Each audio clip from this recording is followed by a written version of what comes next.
Olá, vamos hoje para mais um Papo Cabeça. Hoje eu estou aqui com o Vitor Costa. Vamos falar sobre várias coisas. Vamos falar sobre saúde, exercício físico, empreendedorismo, inteligência emocional, treinamento emocional, entre outras coisas. Oi, Vitor, tudo bem? E aí, Seja William, tudo bem-vindo. bem? Obrigado, cara. Obrigado pelo convite. É um prazer estar aqui com você hoje. Então, só para a gente começar essa conversa, eu vou falar como é que eu conheci o Vitor, né? O Vitor, eu faço crossfit, faço esporte, né? E eu fazia já num box crossfit há muito tempo, e daí eu acho que com um ano e pouco, você foi para lá, para Brook? Foi um pouco depois da pandemia, né? Aí fechou a box que eu treinava. Aí eu comecei na Brook, acho que tem 2 anos, mais ou menos. E daí, mais ou menos há 2 anos a gente se conheceu, inclusive o Vitor passa o carro lá em todo mundo. Enfim, ele vai falar um pouco disso, como é que é essa evolução dele no CrossFit, enfim, o que são esses exercícios, né? E a gente vai se aprofundar em outras coisas que eu acho que o CrossFit ele traz muito essa ideia de competição em comunidade, em se entender, a entender as suas limitações e até onde a gente pode chegar. E acho que isso combina muito com o que ele tem explorado na própria carreira dele de vida. Isso. Então fala um pouco como é que você chegou no CrossFit, Vitor. Cara, no CrossFit eu cheguei em 2014. Ele estava começando no Brasil, né? É um esporte que foi criado nos Estados Unidos por um cara chamado Greg Glossman, que foi o idealizador do esporte, né? Ele criou para os SEALs, na verdade. Era um treinamento da elite do exército. Só um parênteses, e o cara não é forte, tá? É o mais engraçado, já vi a foto dele, ele não é fortão, não. O Greg Glossman? Ou ele é? Não, ele é um coroa. Ele é um coroa, eu acho que ele tem até um problema no quadril ou na perna, ele nem pratica o CrossFit em si, né? E aí eu comecei em 2014, na verdade não tinha uma boxe ainda na Barra da Tijuca, a gente ia pra praia, e quando eu conheci eu achava que era um circuito. Na época tava essa moda de funcional e tudo mais, e eu achava que era isso. Aí quando eu tava treinando, eu perguntei pro Marcos, que era o dono da boxe que eu fazia, e eu perguntei se tinha competição. Eu sempre fui muito competitivo, então a primeira coisa que eu perguntei é se tinha competição. Ele falou que tinha. E aí logo depois abriu a box lá, que era a minha antiga box, que era a CFP9. E daí então foi treinando todos os dias, todas as horas e 2 vezes por dia, querendo ser atleta, querendo performar e até hoje fazendo. Hoje eu tirei um pouco o pé do acelerador, né? Estou me dedicando a outras coisas, né, na minha vida, mas continuo praticando com muito afinco, com muito amor, na verdade, que eu tenho paixão por esse esporte que é o CrossFit. E eu vejo isso. E me fala, você chegou a fazer essas coisas que... Eu nem sei dizer direito como é que são essas categorias, TCB, não sei o quê. Como é que é isso? Me fala um pouquinho disso pra gente. Então, existe o campeonato maior que existe hoje no CrossFit, se chama CrossFit Games, né? Que é o campeonato, é como se fosse um mundial, né? E um dos campeonatos mais famosos aqui do Brasil é o TCB, que é o Torneio CrossFit Brasil. O Torneio CrossFit Brasil eu participei só uma vez, que foi em 2016. E depois de lá não participei mais. E participamos em time, né? Quando eu estava treinando para competição e tudo mais, a gente participou do Brazilian CrossFit Championship, que era uma etapa antes do Games. Depois participamos da Copa Sur, que agora é o atual campeonato para você chegar no Games. Então, para chegar no Games, você tem que passar pelo Open, que é um campeonato online que eles fazem, né? Que é como se fosse a primeira etapa para ver quem pode passar para as quartas de final. As quartas de final ainda é online, né? E depois vem a semifinal, que são os campeonatos presenciais. Passou do campeonato presencial, que seria a semifinal, Copa Sul, qualquer coisa desse tipo. Pelo menos aqui no Brasil, tem outros no mundo todo. Você vai para o CrossFit Games, né? Hoje, se não me engano, são 3 individuais, tanto feminino quanto masculino, e 2 times que vão para a etapa, pelo menos da América do Sul, você vai para a etapa do CrossFit Games. Então, quando a pessoa fala assim, ele é do TCB, é que a pessoa conseguiu ser classificada para ir pro TCB? O TCB ele é a parte hoje do CrossFit Games, né? Ele é um campeonato à parte, ele não classifica você para o Games, né? como se fosse um campeonato brasileiro, mas independente disso, você tem que participar desses outros campeonatos para você chegar no Mundial, que seria o CrossFit Games. Só que o TCB, que é o Torneio CrossFit Brasil, ele é o maior hoje do Brasil, né? E aí, mas ele não classifica para você ir para o Games de qualquer maneira, entendeu? Mas o indivíduo comum pode participar do TCB? Existe uma seletiva. Então, por isso que é tão assim, quem tá no CrossFit, ele é TCB, então, porque ele conseguiu passar por essas etapas e chegou ao campeonato. Ele é da elite do CrossFit Brasil, dos atletas brasileiros. Ele chegou no TCB, ele é elite do Brasil dentro daquele campeonato. Chegou no Games, ele é elite do mundo, né? Eu não sei hoje quanto é de pessoas que participam hoje do Torneio CrossFit Brasil. Não sei se são 20 atletas ou 30 atletas, mas você passa por uma seletiva, primeiro um online, depois uma seletiva presencial, e aí você passou nessa seletiva, você vai para os 30 maiores, né, os 30 melhores pontuadores, e você vai para o Torneio CrossFit Brasil. Mas isso é diferente do CrossFit Games, entendeu? Então, quando você está então na sua academia, no seu box, etc., que você TCB é que você, na verdade, passou por uma classificatória, passou por um funil muito grande, né? Exato. E é difícil pra caramba, tá? Esse cara aqui levanta muito peso, é uma coisa... Enfim, mas enfim, vamos falar de outras coisas aqui. E Vitor, eu vi, enfim, a gente conversando e tal, que você começou a trabalhar, né, com programação neurolinguística, inteligência emocional, enfim, tá navegando agora para a constelação familiar, né?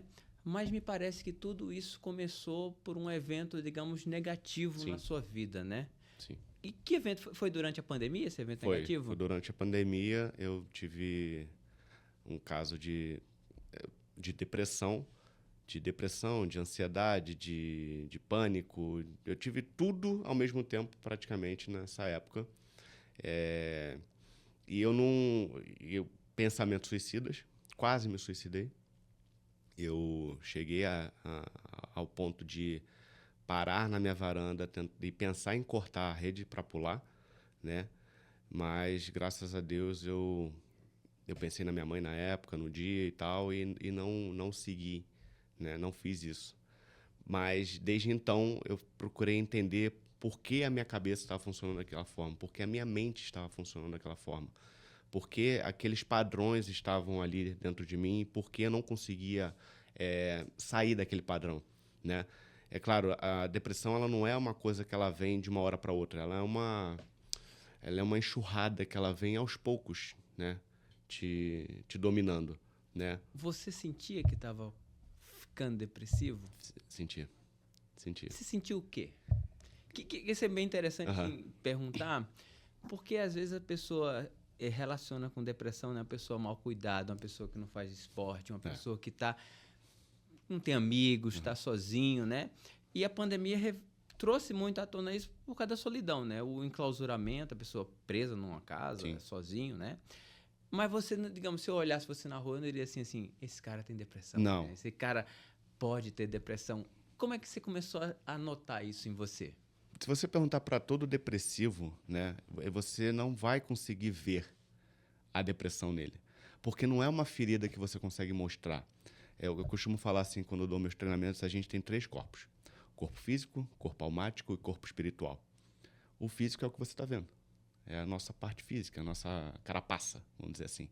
O corpo almático está nas nossas emoções, nossas razões, né? E o espírito é quando a gente entende que nós somos imagem e semelhança do Criador, então nós temos esse pedaço de Deus dentro da gente.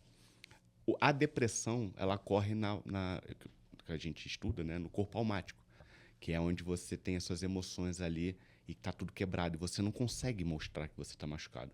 Então é muito difícil você passar por uma pessoa e falar assim, estou com depressão, estou mal. Porque às vezes nem você entende por que você está naquele estado triste, nada dá certo, você está com aqueles pensamentos negativos, você está...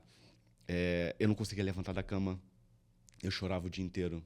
Então, assim, e você mostrar isso para alguém, e a gente é muito, vamos dizer assim, julgado, as pessoas são muito julgadas ainda e não entendem, né? Justamente por isso, porque você não é capaz de você mostrar, porque uma coisa é você sofrer um acidente, ter uma fratura exposta e você consegue mostrar, ok, estou com uma fratura exposta aqui. Não é uma doença física, não é. né? mas a depressão é uma doença com sintomas físicos, né? Sim. Você não consegue olhar para um depressivo e falar assim, tem depressão, né? Então é isso. Exatamente. E a gente, o homem, né? Eu falo um pouco mais dos homens em si, porque a gente é muito ensinado na nossa infância certos padrões, certas crenças de que homem não chora, homem não pode se mostrar fraco, homem não pode se mostrar triste. Enfim, essas coisas que você é moldado, né, na sua infância refletem na sua vida adulta. Então, quando você quer demonstrar alguma dor, alguma fraqueza, você recua, na verdade, para não demonstrar aquilo. Então, fatalmente, você vai ver várias pessoas assim que você, de um dia para o outro, fala assim, não, por que esse cara se matou? Ele estava bem até ontem. Você vê várias pessoas. Você vê o Robin Williams, você vê o cantor do Chorão, você vê o cantor do Linkin Park. Todo mundo estava bem no dia anterior. Todo mundo estava bem. E no dia seguinte, ele simplesmente tirou a vida. Porque a gente não consegue demonstrar, a gente não consegue botar para fora, porque é difícil. É muito difícil você entender por que você está sentindo isso. E aí, então, quando começou a minha cura, quando eu comecei a enfrentar isso, de olhar e querer enfrentar. E nessa época da pandemia que você começou a ter esses sintomas, a sentir isso tudo, você estava sozinho? Não estava sozinho. Você tinha pessoas? Tinha pessoas. Estava morando com uma ex-namorada minha, né? E ela não notava, não, isso? Ela notava, mas você cuidar de um depressivo não é uma coisa fácil, né? Porque, foi como eu falei, você está sempre tentando estar bem, mesmo não estando bem. Então, às vezes, você não chora às vezes na frente, você chora no banheiro, tomando banho. Ela saía, você se recolhia. Então, assim, você tenta sempre estar bem para a pessoa que está do seu lado, mesmo não estando. E é isso que o depressivo faz, geralmente. Mas eu acho que a depressão, ela não é o ruim da depressão não é você fazer isso. O ruim da depressão é você não enfrentar aquelas dores que você está sentindo. É você realmente não se perguntar por que eu estou sentindo isso. O que desencadeou isso dentro de mim? Quais foram os fatores que desencadearam os traumas, as decepções? Eu tinha muita culpa comigo. Eu carregava muita culpa, eu carregava muita ferida emocional dentro de mim, que eu não sabia como acessar aquilo. Que a maioria das pessoas não acessam. Outro dia me fizeram uma pergunta, será que é possível a gente passar essa vida sem ter nenhum trauma? Eu falei, não, todo mundo tem. Engraçado, depois a gente vai conversar aqui com um obstetra. O primeiro grande trauma é o parto. É o parto, Você saiu do lugar de conforto e já entra no mundo traumático. Exatamente. E há estudos, inclusive, que dentro da própria gestação, se você tiver paz, né? Tudo começa na família, por isso que eu estou estudando hoje constelação. Se você está dentro da barriga e você não recebe o acolhimento necessário, você automaticamente, já dentro da barriga, você já começa a ter aquele padrão de trauma antes mesmo de você nascer, né?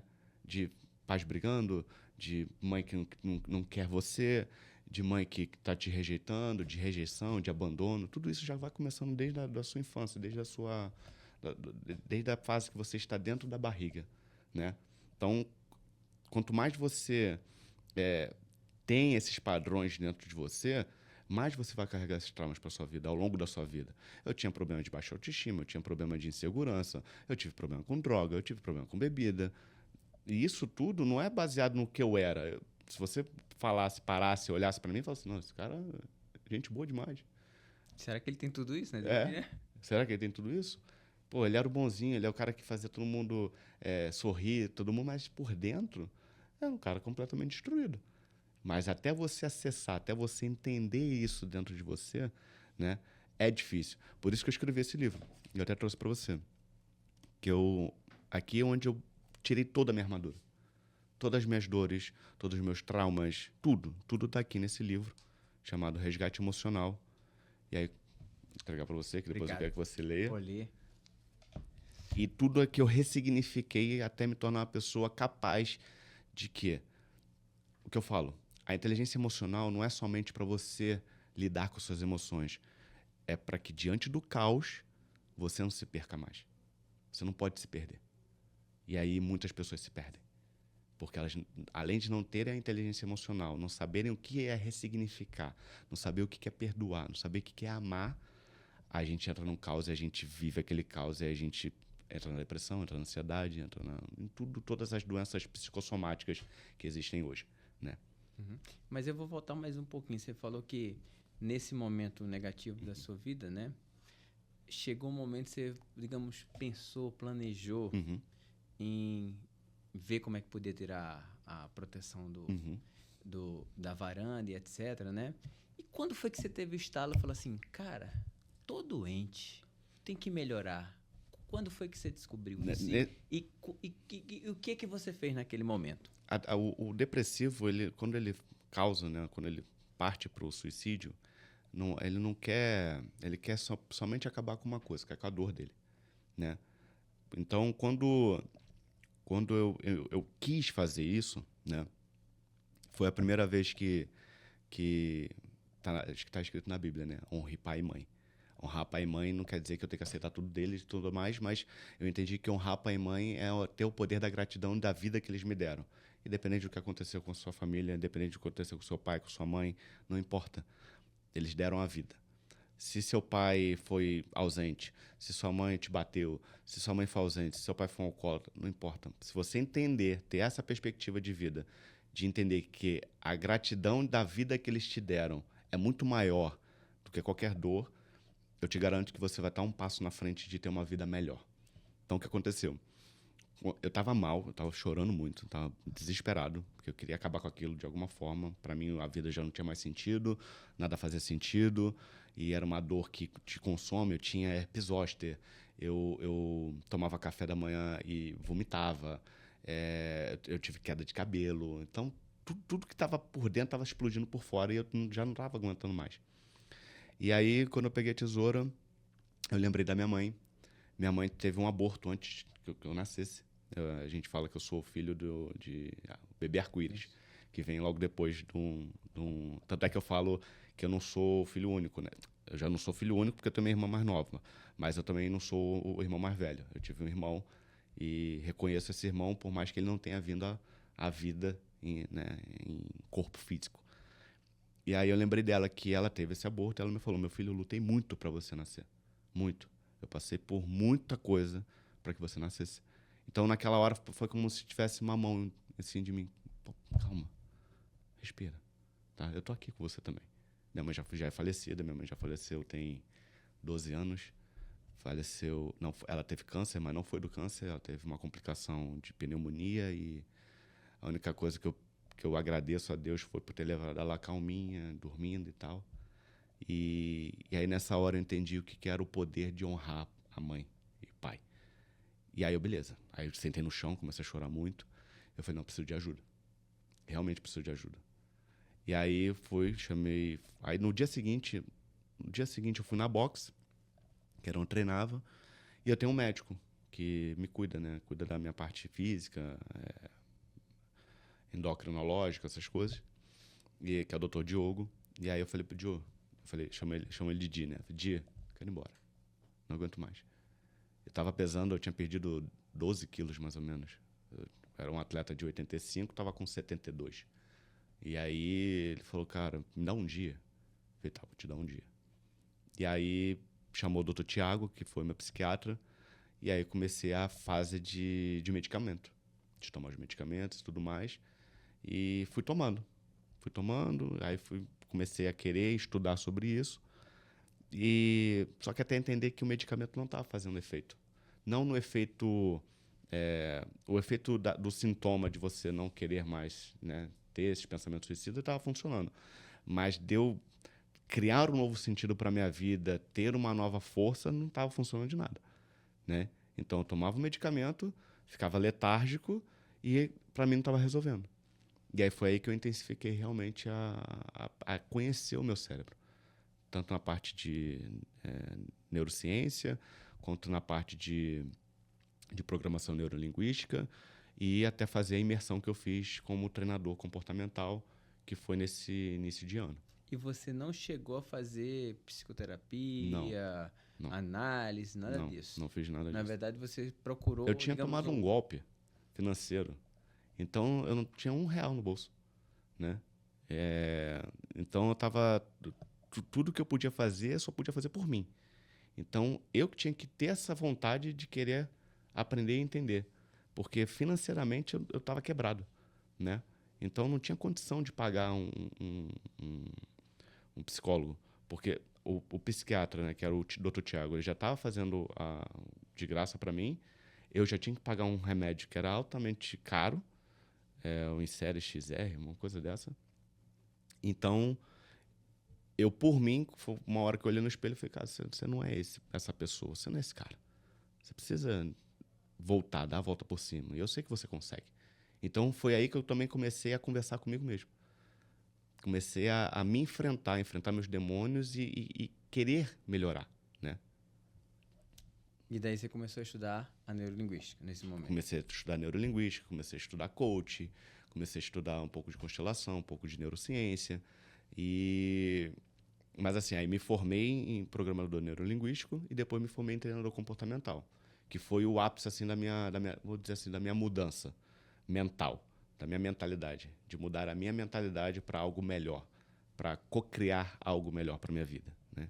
Mas fala um pouco aí pro pessoal, o que é neurolinguística? As pessoas têm muita dificuldade às vezes de entender o que é neurolinguística e o que é a programação neurolinguística, né? Como é que funciona isso? O que é que se faz com isso? A programação neurolinguística nada mais é que você mudar os seus padrões de pensamentos, né? Eu vou voltar um pouco para a neurociência, explicando o seguinte. Por muito tempo, a gente achava que a gente não era capaz de fazer neurogênese, né? E hoje a gente sabe que crianças até adultos, não é só ali naquele momento que você vai criar seus neurônios. Você vai continuar criando, desde que você continue estudando, continue querendo aprender e tudo mais. E a neuroplasticidade, que é as novas conexões neurais que você vai desenvolvendo ao longo da vida, né? A programação neurolinguística nada mais é que você pegar algum trauma seu e tirar essa importância dele, né? Todos nós temos capacidade de acessar qualquer coisa, né? Se eu te pedir agora para você fechar os olhos e você acessar um momento maravilhoso da sua vida, você vai conseguir acessar isso. E da mesma forma que você vai acessar esse momento maravilhoso, você vai sentir isso. Você vai sentir o cheiro, você vai sentir a energia, você vai sentir as cores, você vai ver as cores, você vai sentir a pessoa, como se a pessoa estivesse do seu lado, se for com uma pessoa que você teve esse momento bom. Você vai visualizar isso tudo, assim como os traumas. Se eu pedir agora para você fechar os olhos, respirar fundo e acessar um trauma seu, um momento ruim, você vai conseguir acessar. E aí, o que a programação neurolinguística me ajudou? A diminuir a importância desses traumas. É como se você estivesse ressignificando isso dentro de você. Como se você estivesse mudando a perspectiva daquilo que te machucou. Ou potencializar algo dentro de mim. Então, se eu quero potencializar uma emoção muito forte, eu vou acessar isso dentro de mim e vou potencializar aquilo dentro de mim. Se eu quero acessar um fato ruim e tirar essa energia dele para que ele não me machuque, eu não vou conseguir eliminar isso, tá? As pessoas acham que, não, vou conseguir eliminar esse trauma. Não, você não elimina, ele está ali. Por isso que a gente tem cicatriz, está ali. Mas essa cicatriz ela não vai fazer tanto efeito mais em você, entendeu? Então, não só isso, né? Você tem programação neurolinguística para vendas, você tem programação neurolinguística para relacionamento, a programação neurolinguística é justamente para você remodelar o seu cérebro para que você conseguir atingir um potencial melhor na sua vida, para você criar um potencial melhor na sua vida, entendeu? Então, é como se você ensinasse uma forma de raciocinar. Isso, exatamente. De a pessoa se entender, né? Uhum. E, por exemplo, numa programação dessa, pode chegar numa situação que você faz, cara, não dá para programar isso em você. Você não tem esse dom, entendeu? Isso é possível? Eu falo para todo mundo, ninguém muda por ninguém, você muda por você, né? Dentro da neurolinguística, a gente consegue até tirar fobia, né? As pessoas têm fobia de barata, as pessoas têm fobia de rato, a gente consegue tirar isso. Olha o desafio, tá? Porque o que eu conheço de gente que tem fobia de barata, e se falar assim, não, uma barata ali, a pessoa dá um pulo, tamanho do mundo, vamos fazer um desafio, A programação neurolinguística ajuda bastante. Ajuda. Vamos fazer um desafio aqui da barata. Ajuda bastante. Então, a programação neurolinguística, ela ajuda muito a isso, você reprogramar realmente a sua mente. eu já tive gente que ela era incapaz de acessar a felicidade. É impressionante. E eu falo assim, pensamentos geram tudo começa no seu pensamento. Então, seus pensamentos geram seus comportamentos vão gerar seus resultados. Ou seu estilo de vida, que vão gerar seus resultados. Então, se você não for capaz de botar um pensamento bom dentro de você, assim que acordar, você pode ter certeza que seu dia vai ser horrível, né? Então, por isso eu sempre falo, acorde com gratidão. Se você for capaz de acordar já com gratidão todos os dias, aprender a fazer isso todos os dias, o seu dia vai ser melhor. Ah, meu dia não foi 100%. Tá tudo bem. Você deu 1% do seu dia que você podia dar, tá tudo ótimo. Você deu 1%. Tem gente que não dá nem isso. Tem gente que acorda reclamando. Tem gente que acorda querendo que chegue sexta-feira. Então, assim, a programação neurolinguística me ajudou e me ajuda muito a isso. A reprogramar esses sentimentos, esses pensamentos, né? Ela é muito boa para muita coisa. E ajuda muita gente. Eu tenho certeza que ajuda. E você citou algumas coisas bíblicas aí, né? E me veio à cabeça uma coisa. Independente da crença, Sim. ou de crer ou não, religião ajuda nisso, né? Ajuda você se programar, né? A religião é uma zona de conforto para o ser humano, não é? Tem até uma passagem. Assim como o homem pensa, ele é. E já estava tudo ali na Bíblia. Se você parar para analisar a Bíblia, ela tem muito de programação neurolinguística, né? E de mentalidade, de tudo. Então, a própria Bíblia diz, né? Como eu falo, assim como o homem pensa, ele é. Ou a boca fala daquilo que o coração está cheio. Então, tudo isso dentro da Bíblia, independente se você é religioso ou não estou falando aqui de religião, estou falando de um ensinamento, né? Milenar que está ali dentro, né? E se você reparar, faz todo sentido. Porque tudo aquilo que você pensa, tudo aquilo que você fala, palavras têm poder, tudo que você fala é aquilo que você vai receber. E aí calha com a terceira lei de Newton. Para toda ação existe uma reação de igual ou maior proporção. Por quê? Se eu sou uma pessoa que estou sempre falando positividade, eu vou atrair positividade. Eu vou atrair pessoas boas, eu vou atrair energia e frequências boas. Agora, se eu sou uma pessoa que estou constantemente acordando já negativo, falando que tudo vai dar errado, falando que tudo não vai dar. Não adianta você querer plantar morango, não adianta você querer plantar abacate e colher morango. Você não vai conseguir. Você vai receber aquilo que você plantou. A semeadura é essa. E você vai ser obrigado a colher aquilo que você plantou. Então, plante, antes de mais nada, coisas boas para sua vida. É difícil? Óbvio que é. Mas a vida é difícil, a vida não é para ser fácil. Todo mundo acha que a vida é fácil. Não, não é. Se fosse fácil, todo mundo estava muito bem. Né? A vida não é Disneyland, eu sempre gosto de falar isso, né? Eu falo para as pessoas, a vida não é um morango, entendeu? Você tem que batalhar, você tem que trabalhar. E começa dentro de você. A pessoa não muda de fora para dentro, ela muda de dentro para fora, né? Se você não for capaz de você se enfrentar, de você reconhecer seus erros e de você se perdoar e se amar, você não vai conseguir fazer isso pelos outros. Você nunca vai conseguir amar uma pessoa se você não se ama. Você nunca vai conseguir valorizar alguém se você não se valoriza. Você não vai conseguir o respeito de ninguém se você não respeita. Então, se você não for a primeira pessoa a se comprometer com você mesmo, de acordar, de ser grato por aquele dia, de entender que o presente é o presente de Deus, por isso que é presente, de você abrir o olho. Quantas pessoas não conseguem abrir o olho no dia seguinte? Então, ele está te dando mais uma oportunidade de você ser uma pessoa melhor, de você construir algo melhor, de você servir de uma forma melhor o mundo. Porque o mundo é servir, né? A árvore, ela dá fruto, não é para ela. A árvore dá fruto para os outros, entendeu? Então, se você for capaz de servir, de amar, de ter essa empatia, não estou falando que você precisa aceitar tudo de todo mundo, porque não é isso, né? Você tem que ter seus limites. Mas se você for capaz de servir, de amar, de levar isso ao próximo, uma palavra, uma ajuda, eu tenho certeza que sua vida vai mudar assim, tipo, absurdamente. Como mudou a minha. Porque é isso que eu faço hoje, né? Eu trabalho com investimento e tudo mais e hoje eu utilizo o meu Instagram justamente para isso. Para mandar uma mensagem que possa fazer sentido naquele momento para aquela pessoa. Não faz sentido. Pô, hoje você mudou minha vida.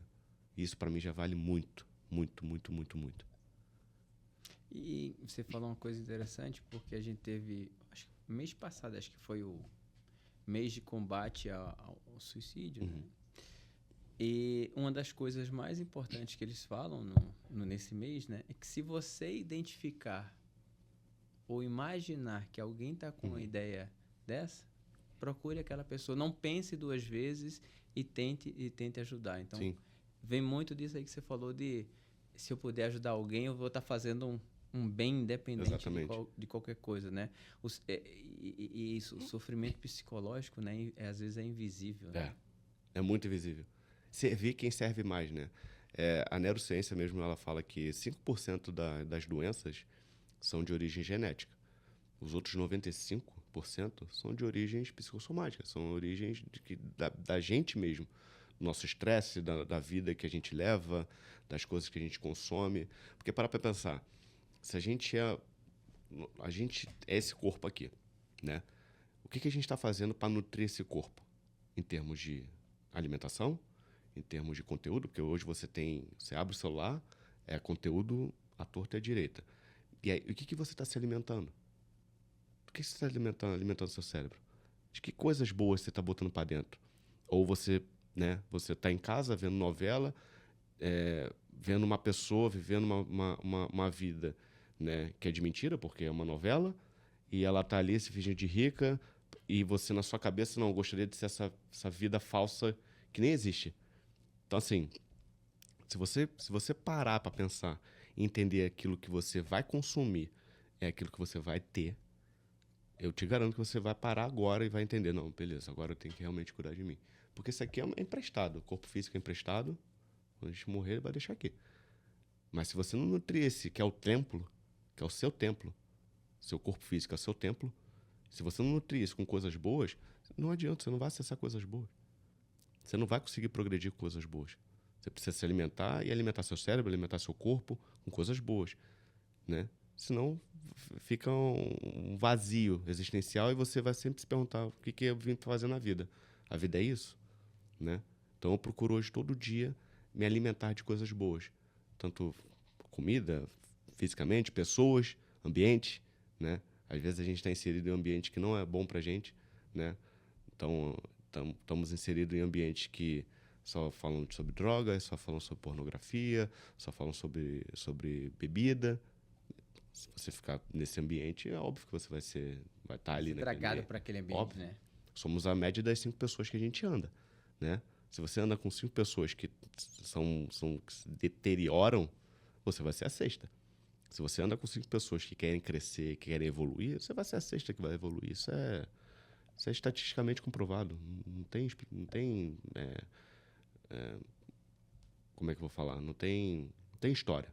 É isso. Acabou. E é engraçado porque hoje em dia as pessoas têm uma tendência a querer andar com pessoas que são menores que ela, que são menos do que ela, para se sentir valorizado, Sim. né? Isso, na verdade, não te leva para cima, ele te puxa para baixo. Te puxa para baixo, óbvio. Porque quanto mais pessoas melhores do que você tá junto com elas, melhor você vai ser, né? Você fica com medo do julgamento, né? Então, eu tenho que me sentir maior para questão de poder, né? E se você entender que a vida, a gente é um eterno aprendiz, meu pai sempre falava isso para mim, da vida sei que nada sei. Então, seja sempre humilde para aprender. Aprenda a aprender. Você tem sempre alguém para ensinar alguma coisa pra gente. Você pode até não gostar da pessoa, mas eu tenho certeza que alguma coisa ele vai te ensinar em algum momento da vida dele. Então, aprenda, né? Esteja cercado de pessoas que queiram ensinar e, principalmente, seja uma pessoa que queira sempre estar aprendendo. Porque aí você vai crescer. Você vai sair daquela zona ruim e se afaste. O maior problema das pessoas hoje que eu vejo é que elas ficam tão apegadas a sentimentos, tão apegadas a pessoas, que elas preferem viver naquele ambiente, com aquelas pessoas, mesmo sendo maltratadas, mesmo sendo desvalorizadas, só pelo fato de pertencimento ali daquele grupo. E se você não virar a chave para entender que nem sempre é ali que você vai crescer, você vai continuar com a sua vida do jeito que está. E eu não estou falando de dinheiro, estou falando para mim, riqueza não é só financeiramente. Riqueza é você ter uma mentalidade boa, você ter uma vida em paz, né? Felicidade, para mim, é paz. Então, quando eu busquei a paz, entendi que nem todo lugar merece a minha presença, nem todo lugar merece que eu esteja ali, isso foi mudando a minha vida. Então, eu me afastei de muita gente, muitas pessoas que não me agregavam, né? E a pergunta que você sempre tem que se fazer, aonde eu estou está me fazendo crescer, ou está me fazendo me manter ali naquele padrãozinho ali, está tudo certo, ou está me fazendo evoluir? Se você tiver a resposta para isso, você vai saber se você tem que ficar naquele lugar ou se você tem que sair. Você falou sobre esse aonde eu estou, né? E eu me lembrei que a gente conversou um pouquinho no começo, né? Conversou sobre constelação familiar. A constelação familiar tem a ver com isso, onde eu estou, por conta das minhas gerações passadas? O que é constelação? Constelação, ela foi criada por... Bert Hellinger, que foi o criador, né? É alemão, não é isso? É, um alemão. Ele entende que é o sistema familiar, né? Então, é a lei do amor, a lei do pertencimento. Então, tudo isso está interligado na sua vida, né? Então, as primeiras coisas que eu fui, né, mexendo dentro da constelação, para mim, quando eu participei da constelação, foi justamente pai e mãe. Entender essa lei de gratidão por eles terem me dado a vida. E a partir dali você começa a seguir um fluxo de ressignificação, de perdão, de amor, né? O pertencimento é pertencimento daquele sistema familiar, entendeu? Ele não fala de outras pessoas em si. É claro, todo mundo que passa na sua vida, ele tem uma ligação com você em algum momento, mas em termos do sistema familiar, é o seu pai, mãe, irmão, avô, avó. E a gente fala, né, que às vezes muitas coisas que acontecem na sua vida não é nem por conta de você ou do seu pai, da sua mãe. Às vezes a gente pega traumas e algo da geração lá do seu tetravô, entendeu? Que vai passando. É a famosa coisa do... Não sei se você já viu essas fotos do avô gritando com o pai, e o pai gritando com o filho, que seria e o pai falando assim, não, eu te amo, meu filho. Então, é essa quebra de padrão que a gente tenta trazer dentro da constelação para justamente ter esse fluxo de amor naquele sistema, entendeu? E na constelação, necessariamente, assim, eu sei que você começou a estudar sobre agora, né? Enfim.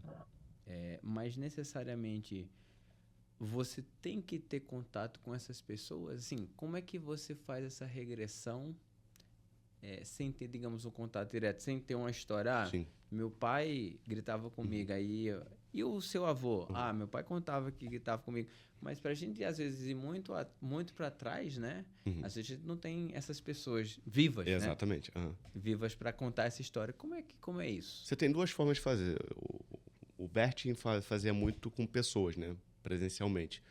Então, você tinha a pessoa que estava fazendo a constelação e ela ia encaixando as pessoas. Você é a mãe, ia representando, como representações, né? Você faz isso ou em boneco, né? Ou presencial, como o Bert fazia. E você vai representando o pai, a mãe, o avô e tudo mais, e você vai construindo aquele sistema familiar, né? Só que o engraçado é que quando o Bert fazia isso, não é porque não é religioso, né? Mas é como se a pessoa se pusesse mesmo no papel e fosse mesmo o avô ou a avó. Então, até você consertar ali, né? Você organizar, né, aquela família para que o fluxo do amor funcionasse. Então, é bem... No começo você acha meio estranho. Eu falei, como que essa pessoa sabe até como agir às vezes, né? Nossa, ela age como meu avô, como minha avó. É estranho isso, porque não estão ali, né? E você pode fazer por boneco. O boneco vai sendo as representações, né, que você vai botando, e você vai alinhando e vai entendendo. Porque a coisa mais importante dentro da constelação é você saber que tem sempre alguém maior que você, né? Você, seu pai é maior que você, o avô é maior e assim por diante. E se você tiver esse entendimento de honra, né, de reverência para essas pessoas mais velhas que vieram antes de você, o fluxo flui naturalmente. E entender que tudo aquilo que eles passaram é deles. A constelação é muito disso, né? Você eu tive os meus erros, você teve os seus. Eu fico com os meus erros e você fica com os seus. E a partir daqui eu não carrego mais isso, né? É como se você quebrasse um contrato, né? Ancestral de karma, vamos dizer assim. Você quebra esse contrato. A partir de hoje eu só carrego aquilo que é meu. E o que é seu, o que é meu é meu. E aí a gente vive de uma forma mais harmônica, entendeu? Tipo, meu pai era violento, meu avô violento, e eu hoje em dia sou violento porque eles eram violentos e eu entender assim, exatamente. Ele era violento, é problema dele, exatamente. Né? Eu não quero mais ser violento. Exatamente. É tipo isso. Porque você escuta muito, né? Eu sou assim porque meu pai era assim. Já escutou isso? Eu sou assim porque minha mãe era assim. Não, você é assim porque você escolheu ser assim, né? A gente tem que parar também de culpar os outros pelo que nós somos. É responsabilidade sua pelo que você é, pelo que você se tornou. Então, quando você entende a sua responsabilidade, entende que você não quer ser mais aquilo, então só você pode mudar. Vai ser sua mãe que vai mudar você. Sua mãe vai, pelo contrário, sua mãe, se você estiver viva, ela vai continuar sendo o que ela é, né? Cabe a você a entender a sua responsabilidade ali e dali pra frente você fala assim, não quero ser mais essa pessoa. Te aceito, minha mãe, como você é, sou grata pela vida que a senhora me deu, mas a partir de agora eu carrego o que é meu. O que é seu, o que é meu é meu. E a partir daqui eu me torno uma outra pessoa para uma nova história e uma nova forma de lidar com a minha vida. Né? Isso é muito interessante porque grandes traumas, né, normalmente às vezes nascem dentro do âmbito familiar. Sim, né? a maioria. De padrões repetitivos, né? O pai que batia na mãe, você bate na sua mulher. Isso reflete nos seus relacionamentos. Enfim, né? É bem interessante isso. Eu já tinha escutado alguma coisa sobre constelação, né? Mas eu não sabia direito como é que era essa representação, né? Como é que se encaixaria nisso. E você me falando, eu criei na minha cabeça uma constelação minha. Sim, você consegue visualizar. Isso, com meu pai, minha mãe, meus irmãos, né? O que, digamos, cada pessoa dessa é nesse tabuleiro, nesse xadrez, né, da vida, né? Exatamente. Eu falo o seguinte, é como se você estivesse ressignificando sua vida toda, tá? Existe um poder, né, que eu gosto muito, que é o poder da perspectiva, que é você olhar as suas dores de uma outra forma. Vou dar um exemplo. Eu, quando era mais novo, tá até no meu livro, eu sofri um abuso. Né?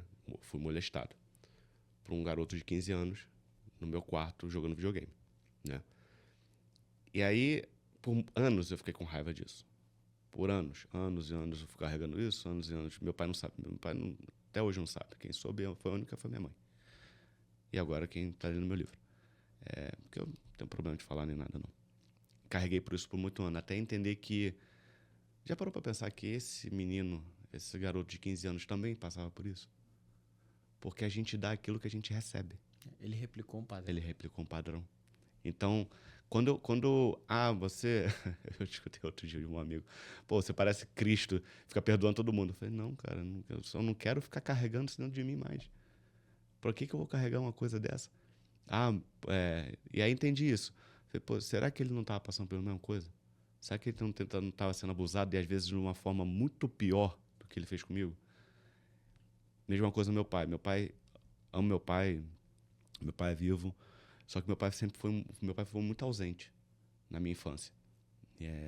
Então, toda a parte masculina, disciplinadora, eu não tive, né? Foi muito eu, minha mãe e minha irmã.